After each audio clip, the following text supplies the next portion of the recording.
प्यारे दोस्तों, आज मैं आपको ऐसी कहानी सुनाने वाला हूँ जिसे सुनकर आप इसे अंत तक देखने पर मजबूर हो जाएंगे। एक गिद्ध कैसे एक इंसान के बच्चे की माँ बनी जो आपको चौंका देगी। तो चलिए बिना वक्त गवाए शुरू करते हैं। एक गांव में एक टोकरियां बेचने वाला आदमी रहता था। उसके पास ढेर सारे पैसे थे, एक शानदार बंगला और गाड़ी भी थी, लेकिन उसकी एक परेशानी थी, उसका कोई बेटा नहीं था। उसकी बीवी बार बार बेटी को जन्म देती थी और वह इस बात से बेहद परेशान हो चुका था। उस जमाने में बेटे और बेटियों के बीच बहुत फर्क की जाता था। बेटे को परिवार की शान माना जाता था, जबकि बेटियों को बोझ। इस बार भी उसकी बीवी माँ बनने वाली थी। जब बच्चा होने का समय करीब आया और रिवाज के मुताबिक वह मायके जाने लगी, तो उसका शौहर गुस्से में बोला, इस बार अगर बेटी लेकर आई तो मैं तुझे बाजार में बेच दूंगा। उसके इस बेरहम शब्दों को सुनकर बीवी का दिल कांप गया, लेकिन किस्मत को कौन बदल सकता है।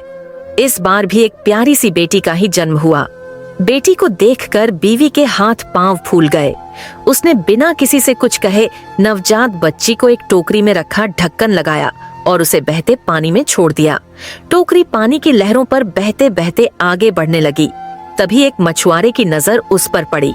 मछुआरा हैरान था। उसने झट से तैर कर टोकरी को पकड़ लिया। जैसे ही उसने टोकरी का ढक्कन खोला, उसकी आंखें फटी की फटी रह गई। टोकरी के अंदर एक मासूम प्यारी सी बच्ची सोई हुई थी। वह बच्ची को लेकर किनारे आ ही रहा था कि अचानक एक बड़ा गिद्ध आसमान से झपटा और बच्ची को लेकर उड़ गया। मछुआरा बस देखता रह गया। गिद्ध बच्ची को लेकर अपने घोंसले में पहुंचा, लेकिन जब उसने उस मासूम बच्ची को देखा तो उसकी ममता जाग उठी। वो बच्ची को खा नहीं पाया। उसने उसे अपनी बेटी की तरह पालने का फैसला कर लिया। अब गिद्ध जहां भी अच्छी खाने की चीज देखता, उसे झपट कर अपनी बेटी के लिए ले आता। धीरे धीरे गिद्ध की बेटी बड़ी होने लगी।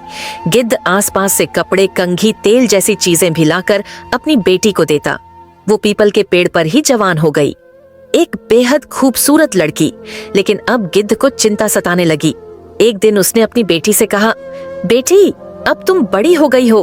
अगर तुम्हें कभी कोई डर या मुसीबत हो तो यह गाना गाना, अम्मा, मेरी अम्मा प्यारी प्यारी, मैं फौरन तुम्हारे पास आ जाऊंगा।